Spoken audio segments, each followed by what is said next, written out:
Hi అండి, welcome to today's video. ఈ వీడియోలో మనం ఒక రెండు నేషనల్ పార్కుకు సంబంధించిన విశేషాల గురించి తెలుసుకుందాం. అందులో మొదటిది జిమ్ కార్బెట్ నేషనల్ పార్క్ అండి. ఈ Jim Corbett national park Uttarakhand రాష్ట్రంలోని నైనిటాల్ జిల్లాలో ఉందండి. ఇది రాయల్ బెంగాల్ పులులు, ఏనుగులు, చిరుతలు ఇంకా అనేక వన్యప్రాణులకు ప్రసిద్ధి చెందింది. And it is the first national park in India. ఇది 1936లో బ్రిటిష్ పాలనలో అప్పటి యునైటెడ్ ప్రావిన్సెస్ గవర్నర్ అయినటువంటి విలియం మాల్కమ్ హెయిలీ అనే ఆయన పేరు మీద హెయిలీ నేషనల్ పార్క్గా పేరు పెట్టడం జరిగింది.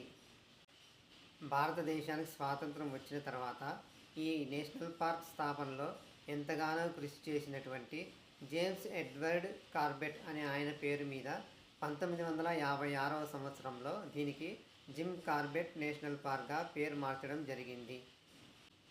మరొక national park Kaziranga national park. ఇది అస్సాం రాష్ట్రంలోని ఘోలాఘాట్, సోనిత్పూర్, విశ్వనాథ్ మరియు నాగావ్ జిల్లాలలో విస్తరించి ఉందండి. ఇది ఒంటికొమ్ము ఖడ్గమృగాలు ప్రసిద్ధి చెందినది.